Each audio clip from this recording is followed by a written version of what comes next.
There's anything's possible, man. Hey, you know what that does? It increases your chance of a date on Saturday. There you go. All right, we're with Gianmarc, and you've been posting on the board for quite a few years now. Yeah. You're from St. Petersburg, That's right. Florida.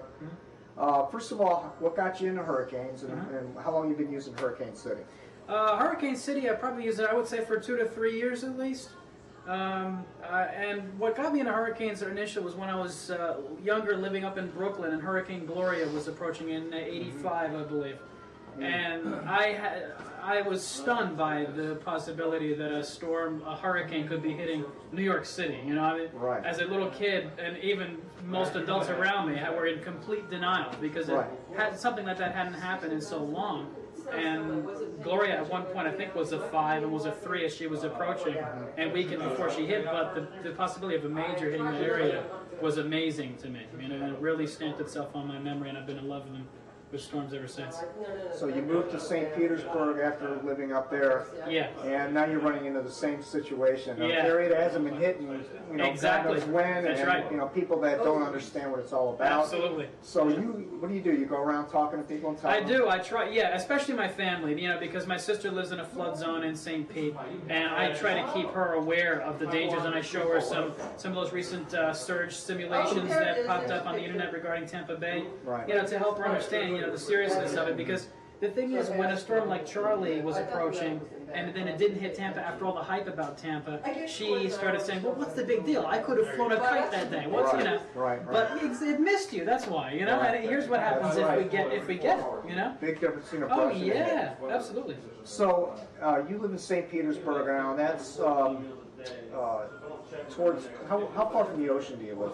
Well, to my fortune, I'm about 15 minutes of a drive away from the beach. So it's got to be, I would say, maybe 20 miles max, 15, 20 miles max from You're not in offshore. a surge zone yourself, but Yeah. people in St. Petersburg and areas even to the south, like Sarasota and Tampa Bay itself. Yeah. When all that water's going to funnel in, a lot of areas are going to go underwater. Absolutely. And so you go around telling people. Absolutely, yeah. I mean, in a Cat 4 storm at 155 miles an hour, you've got 20 feet of water in downtown Tampa. If it comes directly from the west, because of the circulation of the storm itself and the way the direction is going to push the water. And do people believe you when you tell them that? Some people don't. Some people laugh it off. They're in denial about it, Other people do take it seriously. But, even the ones who do take it seriously, and this is something that Max Mayfield was complaining about recently, they don't put any plans together. They just know it's there, and they ignore it like a ghost in a closet or something. Right, exactly. Yeah, you're right. You're absolutely right. Yes.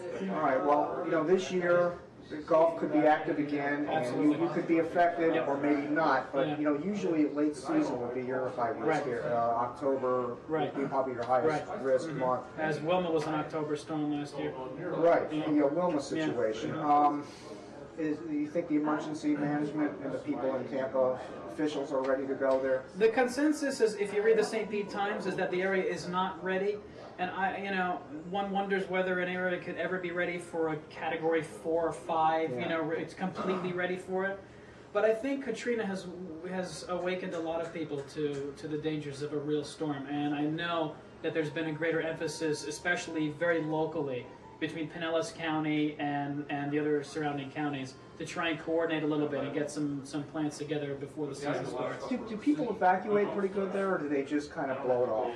Well, let's see. For Charlie, I remember that there were some evacuations, but not as many as there were previously, because people are under the impression that Francis and Jean were hurricanes when they hit Tampa. Right. And so they convinced themselves that therefore hurricanes aren't that bad, so they didn't leave in advance of Charlie. And then when Charlie didn't hit, I wonder if that, intensified that complacency. Right. And so I don't know. It's going to be interesting to see if people really leave when we're under the gun again.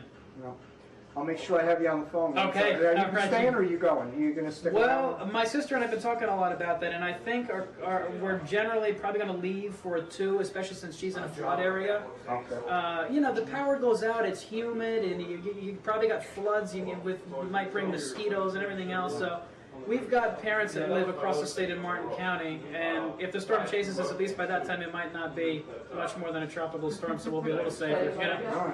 Yeah. So I can't count on you for. We'll see, Jim. Maybe I'll stick around. We'll put my life in danger for you, Jim. We'll see. Yeah, once you're out there on the coast, I'm like, as long as you get your phone call, you know. I'm here for you, Jim. That's right. All right, Gianmarc. Okay, Thanks Jim. a lot. Great I talking to you, always man. enjoy your posts. All right, thanks, All man. right.